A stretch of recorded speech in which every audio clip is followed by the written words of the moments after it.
Gloria a Dios.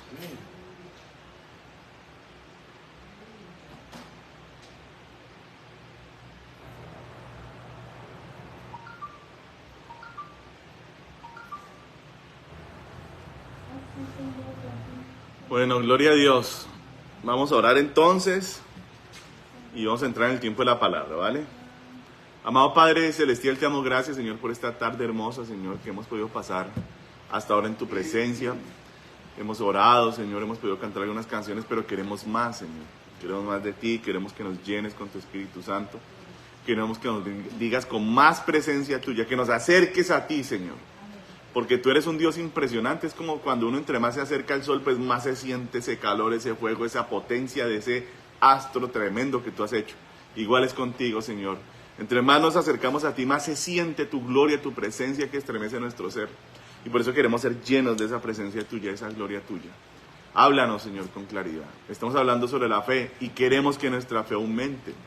Porque entre más fe tengamos, Señor, más vamos a ver tu gloria. Más nuestra relación va a ser contigo compenetrada, fortalecida. Y queremos, Señor, eso. Y también queremos que con esa fe grande que tú nos des, los enfermos se sanen, los endemoniados se hagan libres. La gente recibe una palabra de ciencia contundente, directo al corazón, Señor, que los transforme. Que les muestre que en la iglesia cristiana hay un Dios real, un Dios verdadero, no solo una religión muerta, ni un dicho, ni unas palabras, no, una realidad, Señor, que es lo que la gente necesita en sus vidas. En el nombre de Jesús. Amén y amén. Bueno, Dios los bendiga a todos los que se están conectando, Dios los bendiga, Dios los guarde. Bienvenidos a este estudio bíblico. Vamos a ver la segunda parte de la enseñanza que empezamos hace 8 días, que se llamaba como Perfeccionando la Fe, ¿verdad? Entonces vamos a recapitular y vamos a hablar un poquito, voy a seguirme acentuando en este punto, de que la fe no es simplemente una creencia, ¿verdad? Creencia tienen los demonios, creencia tienen todos los religiosos del mundo. Toda la gente en el mundo cree en algo, ¿verdad? Unos creen en la nueva era, en el poder de los cristales, en el poder de organizar la casa de una forma o de otra. Otros creen en el poder de la sábila, en el poder de una herradura detrás de la puerta. Claro, a mí me parece eso obtuso, a mí me parece ridículo, evidentemente, pero así está este mundo. Y de hecho muchos de nosotros caminamos en eso en otros tiempos. Antes de conocer al Señor, le atribuíamos poderes a los ídolos, a las imágenes, a los escapularios. Éramos como supersticiosos por naturaleza, ¿verdad? Pero la creencia en un Dios, en una fuerza, en una energía, no es fe. No es fe. La creencia la tienen los demonios, con mucha razón lo dice el apóstol Santiago. Es que tú crees en Dios, dice, bueno, pues los demonios también creen y tiemblan, dice. Y tiemblan, claro, porque el demonio no solamente cree que existe un Dios, no, los demonios lo conocen, por eso ellos tiemblan. El hombre dice no hay Dios y no tiembla, porque es tan necio y tan ignorante en cuanto a la presencia de Dios, que él no entiende que Dios es real. En cambio un demonio cree que Dios existe y tiembla, le coge temblor nomás de pensar en aquel que un día los destituyó de su gloria. Le da, temor de pensar que un día que ya viene la ejecución de la pena, porque ya Dios los sentenció, ¿verdad? Ya Dios en la cruz los expuso y los sentenció, pero falta la ejecución de la pena, y ellos eso los angustia, porque ellos saben quién es el Señor, ellos sí lo conocen, y ellos les da temblor de pensar en la justicia de Dios. Tiemblan, el hombre no. ¿Por qué? Porque el hombre es necio, es bruto, es ignorante. Entonces, como somos así, decimos que Dios no existe y ni temblor nos coge. Claro, la palabra del Señor nos revela que hay un día donde todos tendremos que comparecer frente a un juicio, ¿no? Ese día, hermano, ahí va a temblar más de uno. Ahí sí va a temblar, porque va a darse cuenta que todos sus pensamientos y sus elucubraciones y sus raciocinios eran una estupidez y una mentira. Porque es que a Dios no hay que razonarlo, a Dios hay que conocerlo, a Dios hay que vivirlo, como cuando usted se enamora de una persona. Uno no puede andar razonando a esa persona. ¿Qué es lo que uno debe hacer con esa persona que uno ama? Vivir con ella la vida. No es así de sencillo, ¿no? Vivir momentos, caminar juntos, trabajar juntos, ir a pasear, comer juntos, pasar las cosas buenas y las cosas malas juntos. Eso es lo que hay que hacer con una persona que uno ama, de que raciocinios. No, lo que hay que hacer cuando usted ama a una persona es conocerla, disfrutarla. ¿Amén o no amén? Y eso es lo que quiere el Señor, que lo conozcamos. Él mismo lo dijo en Juan capítulo 17, Padre, que te conozcan a ti, el único Dios verdadero, y a Jesucristo, a quien tú has enviado. Sí, Padre, que te conozcan, porque esa es la vida eterna. La vida eterna es conocer al Señor, conocerlo. Entonces, seguimos reforzando ese punto para alejarnos de lo que la gente llama fe en el mundo, que es esa creencia, ¿verdad? Creencia en algo, en cualquier cosa. Y si yo le pongo la fe o la creencia a esa cosa, entonces milagros pueden suceder, dice la gente. Y lo que no entienden es que cuando tú pones tu fe, tu confianza en una cosa, en un ídolo, entonces los demonios toman parte del problema. La palabra del Señor dice, ellos le hablan al ídolo y espíritu de fornicación les contesta. O sea, sí va a haber un ente espiritual que te va a responder, pero no es Dios. No es Dios. También los demonios tienen una serie de poderes y los van a usar para que la pobre humanidad siga como engañada, ciega, porque al final el botín de ellos es llevarse las almas para el infierno. Aquí el diablo puede llenar de riquezas y de cosas a la gente, inclusive hay demonios que hacen sanidades y cosas tremendas, pero ¿con qué fin? Con el fin de arrastrarse esas pobres almas encadenadas, ¿a dónde? Al infierno. Entonces entendemos que la fe, como leíamos hace 8 días, viene ¿por qué? Por el oír la palabra de Dios. Pero cuando leemos en la Biblia la palabra, que es otra de las cosas que hay que entender, cuando nosotros estudiamos la Biblia en el español, esa es una cosa, nos quedamos cortos. ¿Por qué? Porque hay idiomas que son muy ricos, ¿sí? Que tienen muchas palabras, por decirlo así. Entonces, por ejemplo, el hebreo bíblico. El hebreo normalmente tiene el doble de palabras que el español. Entonces, claro, para cuando tú coges la Biblia o en el idioma original y lo vas a traducir al idioma español, hay muchas cosas, hay mucha riqueza de ese idioma que se queda por fuera, porque es como si uno pasara el idioma por un embudo. O sea, ese idioma es muy grande y tenemos que traducirlo a un idioma que es más restringido. Por eso lo lindo de estudiar la palabra en los idiomas originales, porque ahí vemos cosas que no habíamos visto antes. Entonces, por ejemplo, lo que dice la Biblia es que la fe no viene por cualquier palabra, sino que la palabra usada ahí en griego, ya les expliqué hace 8 días, ¿verdad? ¿Es la palabra cuál? Rema, que significa una palabra en vivo y en directo. En vivo y en directo. Es la palabra usada para hablar de la palabra de Dios directa, cuando Dios te habla a ti en persona, ¿sí? No la palabra logos, que no es que esté mal el logos, cuidado con eso, no, tampoco se trata de despreciar el logos. Cuando la Biblia dice la palabra logos, se refiere a la palabra escrita, ¿verdad?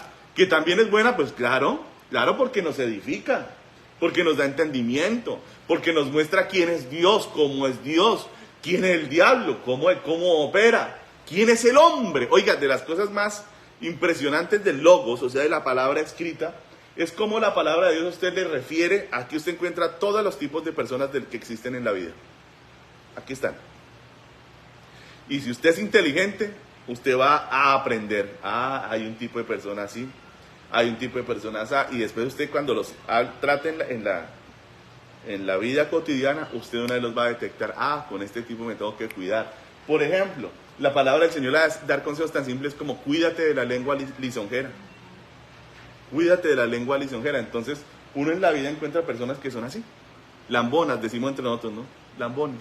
Y tú eres la mejor. Y no, qué belleza. Y mire cómo habla, y mire cómo dice, y mire, y hágale, y lamba, y lamba, y lamba. Y uno, cuando uno escucha eso, y uno tiene la sabiduría del logos, que no es mala porque trae instrucción. O sea, me saca de la simpleza, me saca de la necedad, me saca de la ignorancia y me empieza a entrar en la sabiduría divina. No es mala, es buena.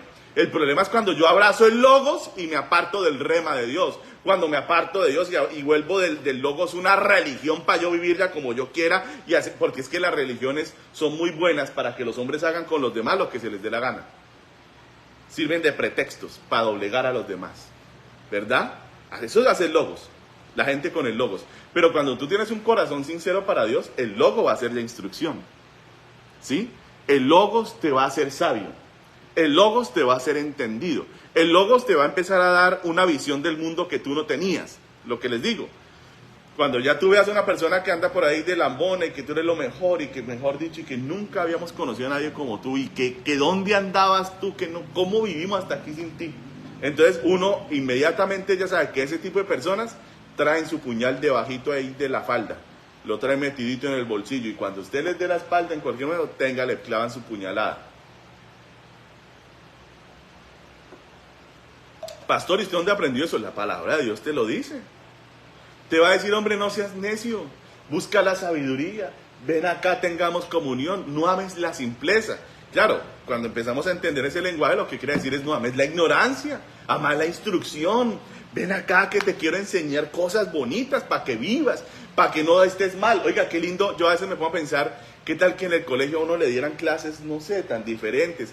Clases como, por ejemplo, no sé, una clase en la que a uno le enseñaran economía familiar, por decir algo. Cómo hacer presupuestos, cómo manejar una casa, cuáles son las prioridades de una familia, de una casa. Ustedes imaginan en el colegio aprendiendo esas cosas tan prácticas que parecen muy simples, pero que mucha gente vive mal el día de hoy porque no son capaces de hacer un presupuesto.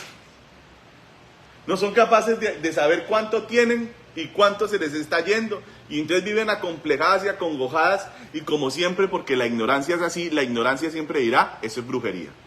Eso es brujería. Siempre la ignorancia termina en la brujería. Jamás hay otra forma, jamás hay algún otro problema en la vida, sino que el problema es me están haciendo brujería. Eso se llama colombiano, descrito en pocas palabras. Me están haciendo brujería. Cuando usted viene a ver que no hay ninguna brujería, sino que se llama torpeza. Usted no está manejando bien sus recursos, usted no está usando bien lo que tiene, y como ni siquiera sabe lo que tiene ni cuánto gasta, entonces se está arruinando. Y usted le echa la culpa al diablo y resulta que el diablo está totiendo la risa diciendo, no, mijito, usted acaba con usted. Ahí lo dejo, usted no necesita ayuda, usted está acabando solo. ¿Cuántos me están entendiendo?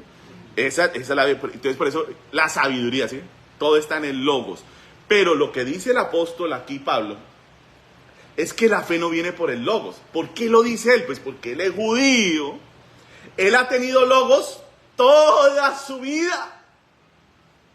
Y teniendo el logos, no pudo jamás discernir al Mesías. No lo pudo discernir. Teniendo el logos en su mente, en su corazón. De hecho, él creía que según el logos, lo correcto era perseguir a ese Jesús.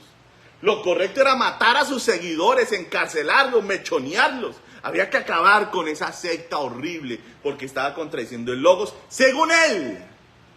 ¿Sí ve el peligro del logos cuando no está acompañado del Espíritu Santo y de un corazón limpio? ¿Sí ve? ¿Qué tuvo que pasar para que la fe ingresara en el corazón de Pablo?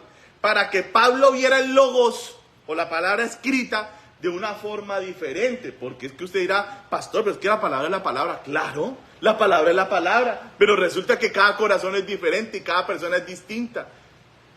Y la palabra no la ve igual todo el mundo. Por eso usted necesita que el autor de la palabra le enseñe la palabra. ¿Cuántos dicen amén? Porque si usted se cree capacitado para entender la palabra, usted ya va perdiendo el año. Ya perdió, ya perdió, usted ya perdió. Porque ¿cómo va a creer uno que uno va a desentrañar un libro hecho por un ser como Dios, que es Dios? Usted tiene que pensar eso. Una mente que no alcanzamos. Una sabiduría que nosotros no logramos ni medir. Con eso le digo todo, no la logramos medir. Entonces, ¿qué tiene que hacer el acto de humildad del ser humano? ¿Quiere que el logos le aproveche? Póstrese ante Dios. ¿Quiere que el logos de verdad lo transforme, lo cambie? ¿Usted lo puede entender? Humíllese ante el Señor. Quiero ser tu discípulo. Enséñame, Señor. Háblame con claridad para que yo no me confunda. Dame ese sentir perfecto, que yo no falle, Señor. Así guíame. Tú serás mi pastor, yo tu ovejita. Guíame, Rey del universo. Esa es la humildad, la humillación. Por eso el Señor dice, es que yo a ese corazón contrito y humillado, yo no lo voy a echar fuera. Yo a ese corazón lo atraigo a mí. Le digo, venga. Pero el soberbio no me gusta. El que dice, no, yo voy a estudiar la Biblia a mi manera. Y voy a meterme en un seminario bíblico y voy a saber más Biblia que todo. Ese corazón Dios lo desecha y lo pone lejos. Y él cree que sabe mucho. Y él cree que es un duro de la teología. Pero cada culto con ese hombre, con esa mujer, va a ser un bostezo y un aburrimiento, una jartera, porque no son sino palabras que se va a llevar el viento. Palabras nomás. Entonces, el apóstol Pablo lo sabía. No, usted puede tener mucho logos, por eso él no usa la palabra logos en Romanos. Él dice que la fe viene por el oír el rema de Dios. Porque yo logos tuve por el mayor de todos los rabinos de la historia de Israel. Me lo enseñó Gamaliel. Pero nada de lo que me enseñó Gamaliel me preparó para entender que aquel Jesús de Nazaret, que paseó por toda Judea, que paseó por todo Israel, era el Mesías. No lo vi.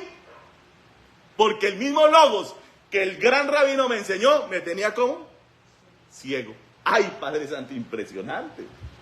Más de uno de esos bien religiosos se estará revolcando diciendo, pues, pastor, es un hereje, ¿cómo puede decir eso? Estoy hablando de la realidad, de la historia bíblica y de lo que aquí dice, porque en el griego, usted lee palabra en el español, pero en el griego puede ser logos como puede ser rema. Son dos palabras diferentes. La palabra viva de Dios, la palabra cuando Dios te habla y la palabra escrita. Logos, escrita, instrucción, sabiduría, entendimiento, pero no da fe, increíble, hasta que el Espíritu Santo pasa el logos al rema, y entonces ese rema te impacta el corazón, y en vez de enceguecerte en una religión loca, te empieza a encender un amor por Dios y un deseo por buscar a Dios. No te aferra a la religión, te aferra a un Dios real, lo empiezas a buscar, ¿cómo? Con deseo, con amor, con una búsqueda impresionante, porque el rema hace eso contigo. Pablo era un hombre lleno del logos de Dios. Él habla desde su experiencia. ¿Quién le iba a ganar? Como dice Pablo, ¿quién me va a ganar a mí? Vamos a hablar sobre las cosas de la tribu de Benjamín, circuncidado al octavo día, en cuanto a la ley fariseo, criado a los pies de Gamaliel, más celoso de la ley que todos los de mi generación. Como quien dice, tipo era apegado al logos, a la ley, apegado, pero no estaba Oiga eso tan impresionante. Estaba pegado al logos de Dios, pero no estaba pegado a Dios. ¿Por qué? Por su corazón. Hasta que el Señor Jesús un día dijo, ¿sabe qué? Este hombre es un hombre de convicción. Este es un hombre que está extraviado porque la religión lo ha cegado. Pero me voy a mostrar a él. Me le voy a revelar. Ya no más logos, no. Le voy a hablar palabra viva, rema. Le voy a hablar cara a cara, frente a frente, y yo sé que ese hombre me va a servir y va a ser como ningún otro. Oiga, Pablo lo sabe. ¿Cuál fue el rema de Dios para Pablo? ¿Eso estaba en la Biblia escrito? No, por eso no es logos. No es logos. Jesús se le apareció y le dijo algo que él nunca había esperado, que él nunca había leído en la Biblia. ¿Y sabe qué le dijo Jesús? Le dijo, Saulo, ¿por qué me persigues? Imagínense esa revolución. O sea, yo quiero que ustedes pongan en los zapatos de ese varón. Tremendo religioso. Reconocido. Impresionante. Celoso de la ley de Dios. En su pueblo era un hombre prestante. Con un perfil que todos decían, ahí viene el sucesor de Gamaliel. El sucesor del mayor rabino que hemos tenido nosotros. Ahí viene el sucesor, decían todos.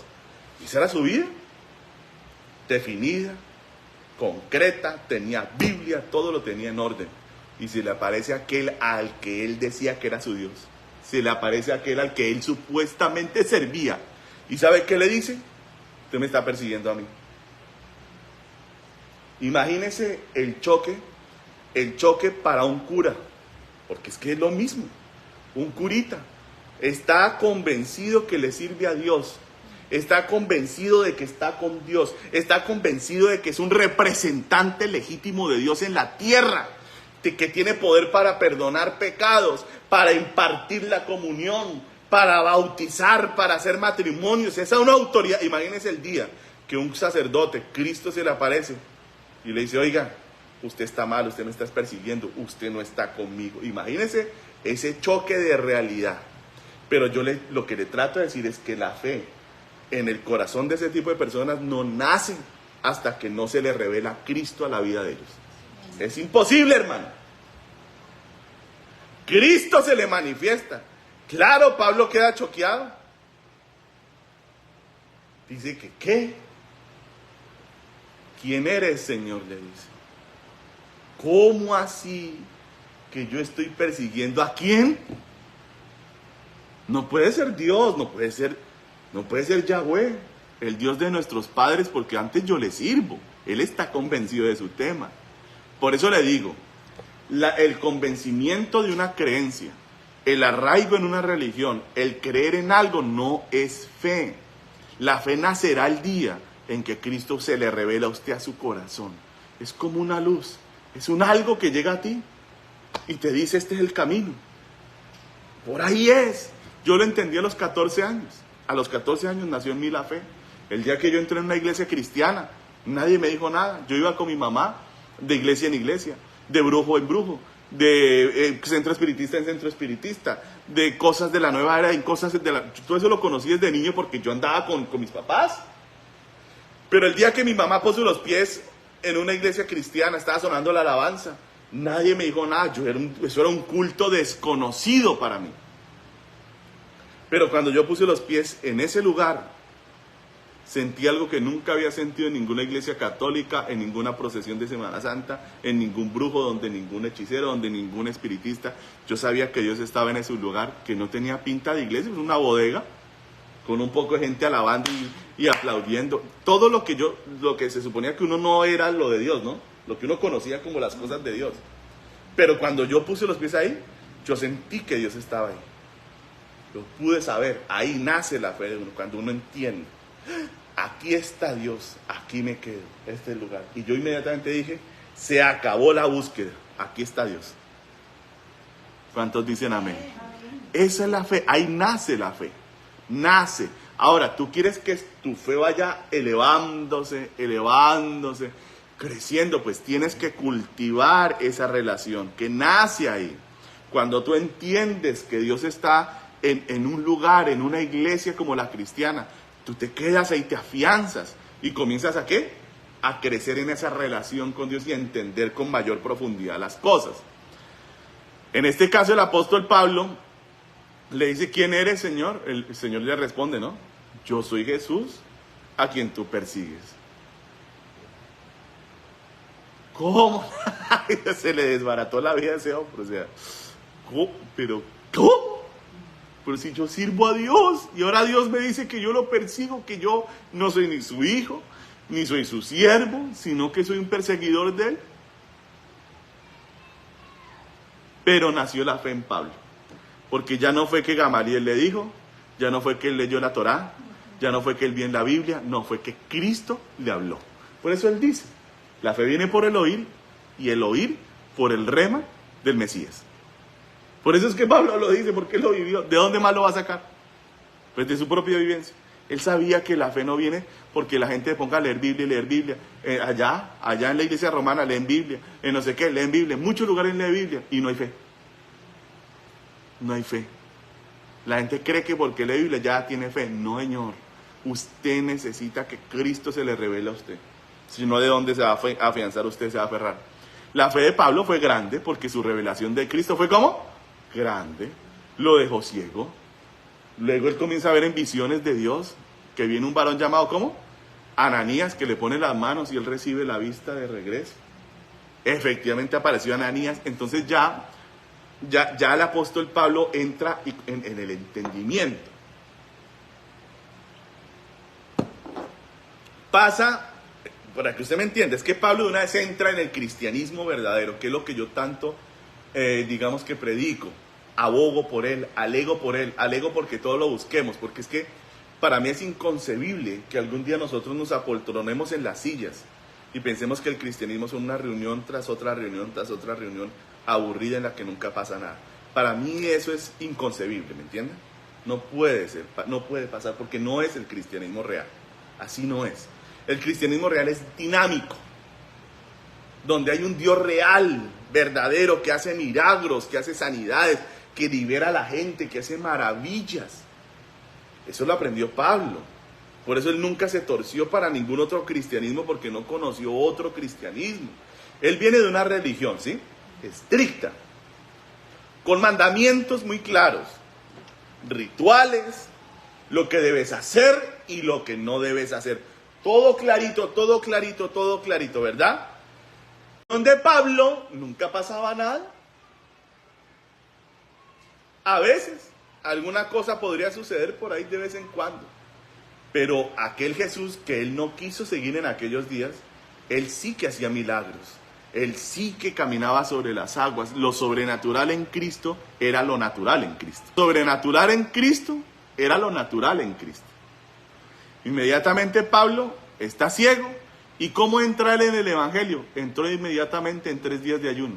Él no esperó 15 años ni 40 para ayunar. De inmediato. Entró con 3 días de ayuno, recibiendo visiones de Dios y una sanidad inmediata de un varón de Dios que al mismo tiempo Dios le habló y le dijo, mira, le dio la dirección. Le dijo, necesito que vayas a la casa de fulano de tal, que queda en tal parte. Eso es cristianismo, hermano, relación con un Dios real y verdadero que nos habla con una claridad tan espantosa que de verdad uno se queda como aterrado cuando él habla de esa forma tan clara que lo deja uno aterrado, con cada parámetro, con cada punto. Así como una vez, les voy a alternar yo con testimonios, una vez me dice el Señor, me había dado una carta para darle un mensaje a un pastor. Y yo traje de otra persona, hasta que entendí que el Señor me decía, hijo, es que yo lo mandé a usted, es a usted el que lo mandé. Bueno, un pastor al que era difícil de acceder porque es un hombre que tiene una iglesia extrema. No era fácil de acceder a él, no era fácil de llegar a ese pastor. Me fui con la persona por allá a una reunión donde él iba a estar, en esa reunión, y con la expectativa de poderlo, aunque sea saludar si me dejaban, y entregarle la cartica que le había preparado. Entonces, bueno, yo iba en ayuno, y me salí de la reunión y me a comprar una botellita de agua para tomar. Y le dije, mira, Señor, esto va a estar imposible. O sea, hablar con ese hombre es imposible por la cantidad de gente que lo rodea. No puedo. Llegar a él, le dije, mira, si tú verdaderamente me has enviado a esto, entonces yo te pido que me pongas al pastor de frente, que no tenga el pan de coger ni yo tampoco, para que le pueda entregar la carta. Y entonces me dice el Señor, bueno, Antonio, está bien, vaya ya a esa esquina, gire a la izquierda y recuéstese contra la pared. Mire eso. Me diría, no, Dios no da esas instrucciones así tan específicas, tan claras, tan así. Pues sí, Dios las daba hace 2000 años y hoy también las da. Y entonces yo dije, bueno, voy a hacerle caso. Caminé hasta donde me dijo el Señor, doblé la esquina y me pegué así contra la pared. A los, 40 segundos al minuto, llegué y doble a la esquina al pastor y me quedé de frente y le dije, pastor, ¿cómo está? De frente. Hola, hermano. Espere que le tengo un mensaje de parte del Señor. Tome, léalo. Listo. Entregué el mensaje. Entonces lo mismo hizo el Señor con Ananías. Hay un varón que se llama Pablo, que está allá orando, y él ha visto en visión, le dio a los dos la misma visión, que entra un varón y le pone las manos y él queda como completamente sanado. Vaya, Señor, pero yo he escuchado, ¿sí ve? Una charla, Señor, pero yo he oído que ese hombre le ha hecho mucho mal a tu pueblo, mucho mal a tu iglesia. Yo no puedo ir, Señor, le dice. Vaya, hombre, le dice, porque va a ser como un instrumento grande en mi mano. Esa es oración, charla, ¿sí ve? A él le habla, Jesús le está hablando, y uno le devuelve, Señor, pero ¿cómo? Pero yo, ¿cómo voy a hacer eso? Hermano, eso lo podemos vivir, dígame, todos. A mí me pasó muchas veces. Vaya, hijo, le habla a fulano de tal, no voy, va otro. Yo, ¿cómo le va a hablar eso a ese pastor? Yo no puedo ir a nada. Y si vas, y no voy, y sí, así, me acuerdo que una vez duré así 4 días, como en esa discusión con el Señor de que yo no iba y que mandara a otro, y él me dice, va usted, y no voy, pues va usted, y no, mejor dicho, no podía ni orar, porque claro, cuando uno es religioso, uno se siente y ora, ¿no? Y como no le estaba hablando a nadie, pues no es reproche, pero cuando la cosa es real, pues yo me iba a poner a orar de puro religioso, y el Señor me decía, ¿hasta cuándo va a seguir en desobediencia? ¿Va a ir o no? No me dejaba ni orar. Así, hasta que esa noche me puso un sueño tan terrible, una cosa que me levantó espantado, y dije, no, ya entendí, voy. Entonces le puse los zapatos y me fui a darle el mensaje al hombre de Dios, que Dios me había dado para él, y que no me dejaba tranquilo el Señor hasta que no se lo diera. Entonces, claro, no todos de pronto tenemos ese mismo ministerio así, de esa forma, pero Dios a todos nos quiere hablar en las cosas que Él nos quiere usar, porque Dios a todos nos quiere usar, hermanos. A todos. Hoy hablaba Ramirito en la oración, ¿no? Sentí en mi corazón, ese es Dios.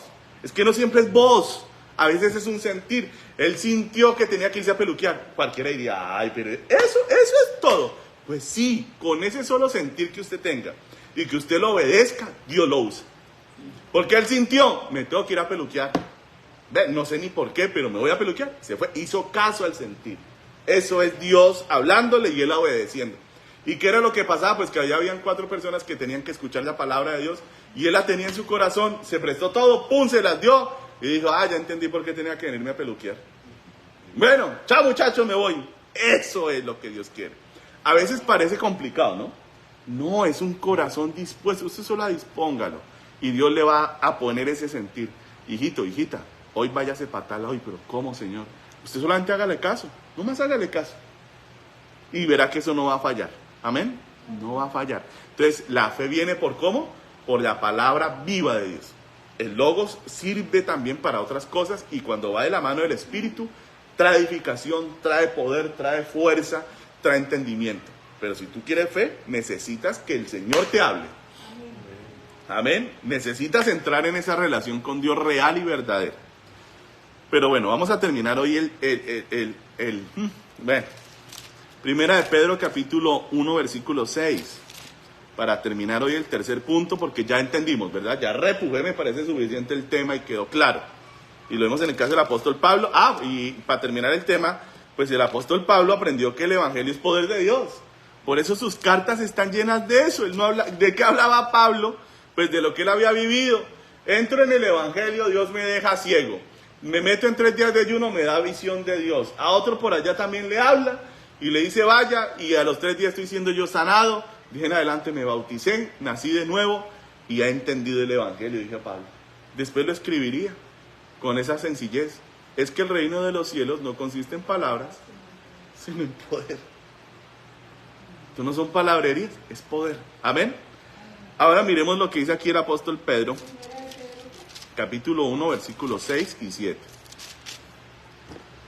Con la misma sencillez que Dios nos habla, dice, en lo cual vosotros os alegráis, aunque ahora por un poco de tiempo, si es necesario, tengáis que ser afligidos en diversas pruebas. Dice, para que sometida a prueba vuestra fe, ¿verdad? Mucho más preciosa que el oro, el cual aunque perecedero se prueba con fuego, se hallada en alabanza, gloria y honra cuando se manifieste, sea manifestado Jesucristo. Amén. Entonces, el tercer punto, sí, la fe nace por el oír, ya lo aprendimos, ¿verdad? Crece cada vez que Dios nos dice algo y nosotros lo obedecemos. Ahí hay un crecimiento, va creciendo, va creciendo. Dios me mandó tal cosa, yo hice caso, tal. Pero hay un tercer punto que a veces se desconoce y es que la fe crece por las pruebas. A veces pensamos que obedecer a la palabra de Dios o a lo que Dios nos dice siempre va a traer bendición a nuestras vidas, ¿cierto? Ese es como el pensamiento.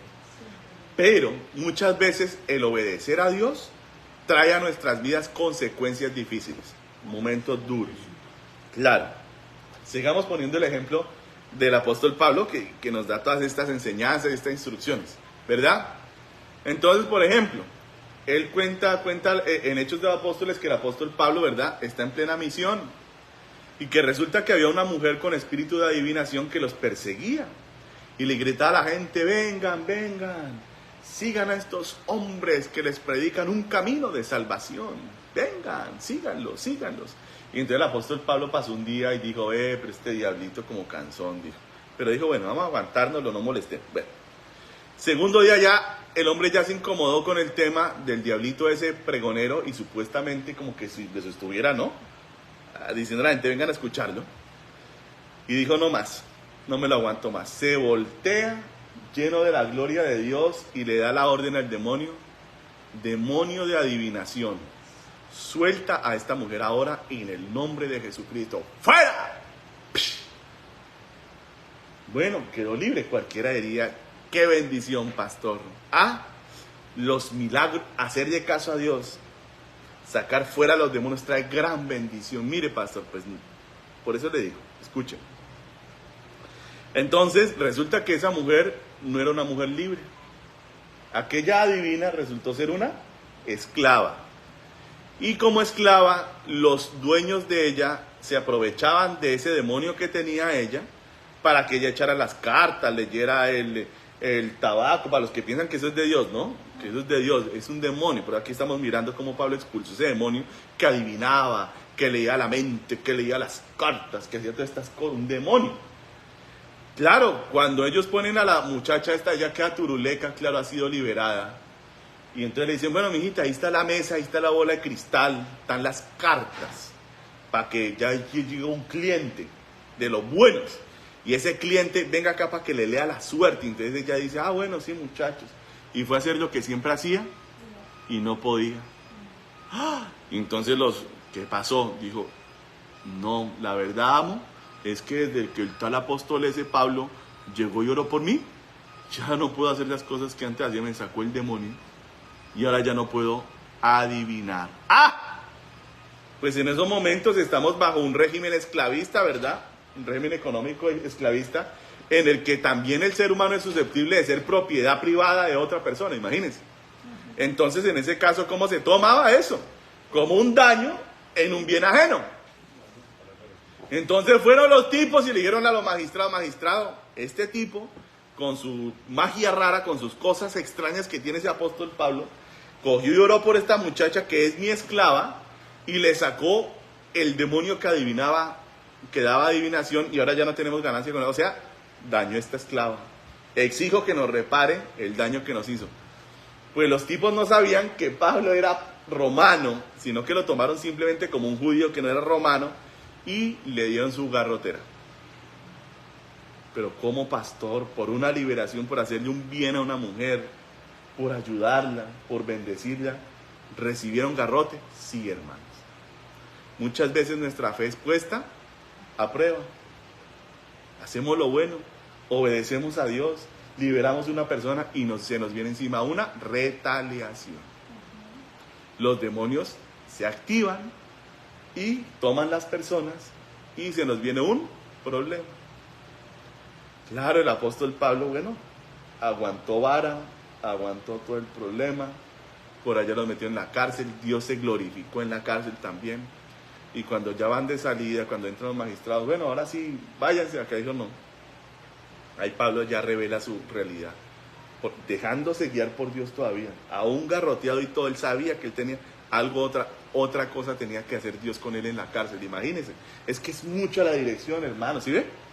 Él se dejaba guiar por Dios aún cuando tenía que pasar por cosas duras, pero él sabía que tenía que pasar por ahí para salvar a otra gente, imagínense.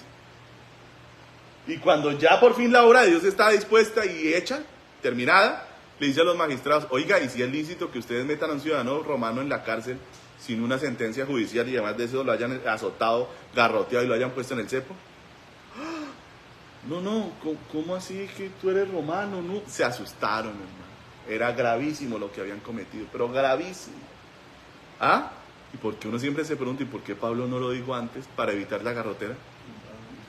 Porque el Señor le estaba diciendo, vea, Pablito, vea, calle que tengo otro que salvar y toca llegarle así. No, y él no le pudo alegar. No, hermano, es que, hermano, entendamos la fe.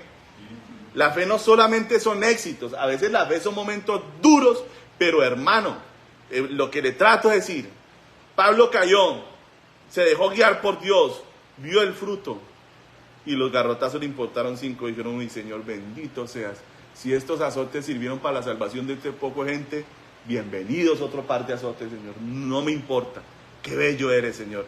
La fe, ¿cómo? Se incrementa. Cuando entramos en una prueba por causa de la obediencia a Dios, por seguir la voz de Dios, y entramos en la prueba de Dios, pero en medio de la prueba de Dios vemos la gloria de Dios. Es que eso es lo impresionante. Y vemos cómo Dios nos libera de la prueba. Y vemos cómo Dios hace el milagro. Entonces nuestra fe, ¿qué hace? Se eleva. ¿Sí ve? Crece como nunca. Porque yo les aseguro una cosa, si en la primera prueba que uno entra, tenía uno dudas de las cosas, yo le digo algo, cuando usted entra en la segunda, en la tercera, en la cuarta prueba, usted ya entra tranquilo. Y la gente se lo va a quedar mirándolo y va a decir, oiga, venga, pastor, dígame la verdad, ¿usted por qué está tan fresco en medio de todo este problema? ¿Por qué usted hace como Jesús que dormía en la tormenta? O sea, ¿cómo tiene usted tanta tranquilidad, tanta frescura en medio de semejante cosa? ¿Cuál es la respuesta? Hermano, porque es que ya yo pasé por otras pruebas y de todas el Señor me sacó.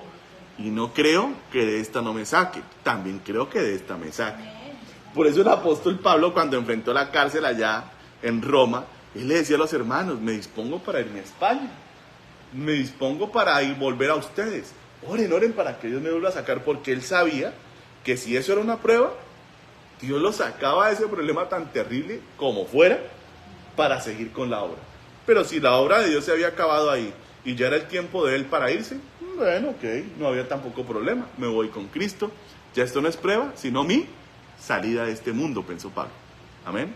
Pero eso es lo que nos da paz a los siervos de Dios, que hemos sido probados en muchas veces, pero siempre hemos visto que de la prueba Dios nos saca con poder y con más autoridad, y con más potencia y con más capacidad, porque los demonios quedan avergonzados de ver que el hombre, que usted y que yo obedecimos a Dios, no nos quejamos, no chillamos, no nos fastidiamos, sabíamos que Dios nos sacaba. Tú me sacas, tú eres mi fuerza, no se ha acabado el camino, tú me tienes para grandes cosas, sácame, tú me ayudas, tú eres mi sanador, tú eres mi libertador, ahí, tú me sacas, tú ayúdame. Oiga, cuando vemos la mano de Dios, ¿cómo queda la fe de uno? Multiplicada. Amén. Entonces, para resumen, la fe nace por la revelación de Dios, así nace. Crece entre más nosotros obedecemos a la voz de Dios. Y 3, crece en la medida en que pasamos las pruebas que muchas veces vienen por obedecer al Señor. Amén. Hasta que, como dice la palabra del Señor, llegamos al nivel del varón perfecto. ¿Quién es? Jesús. ¿Qué dijo él? El Padre me dice que tengo que ir a la cruz a morir por la humanidad y que ese es mi papel. ¿Qué dijo Jesús? Yo voy. Amén, ¿sí? Prueba. Pasó la prueba, resucitó, ha sido glorificado y mire, a millones nos ha salvado él por lo que él hizo. Amén. Entonces deje que Dios lo use, siga en la fe, siga en su comunión con Dios, obedezca a Dios en todo lo que lo mande y entienda que el Logos es bueno en la medida que el Espíritu Santo lo revela y lo da. Pero si usted quiere ser usado por Dios, usted necesita la voz de Dios en su vida. Amén. Para que Dios se mueva con poder ahí. Bueno, que Dios los bendiga muchísimo. Vamos a orar. Con esto damos por terminado este tema sobre el perfeccionamiento de la fe. Amén. Y si usted hace una prueba, no tema, me oyó. No se achicopale, confíe en lo que Dios dice. Si la palabra de Dios dice, por su llaga hemos sido curados, así va a ser. Dios lo va a sanar, ¿me oyó? No dude y no tema. Oremos. Amado Padre Celestial, damos gracias por tu palabra, Señor. Hermosa como siempre, que nos levanta, que nos restaura, que nos anima, Señor. Gracias, Señor, porque sabemos que aunque hoy estemos pasando por diversas pruebas y momentos de dificultad, también sabemos, Señor, que tú tienes autoridad y poder para sacarnos. Fuerza como nadie más para sacarnos de las pruebas. Y nuestro mayor deseo es sácanos de las pruebas para usarnos aún más de lo que antes nos usaste, Señor, con más poder, con más fuerza y con mayor eficacia, Rey del Universo. En el nombre de Jesucristo nuestro Señor, bendigo a todo tu pueblo que ha escuchado esta palabra y te pido, Señor, que todos ellos escuchen tu voz, te amen, te obedezcan y que su fe se vuelva fuerte, potente, inmensamente grande, Señor, para que muchos coman de esa fe que tú les das. En el nombre de Jesús. Amén y amén. Bueno, que el Señor los bendiga, que el Señor los guarde. Nos vemos dentro de 8 días y un abrazo para todos. Chao, chao.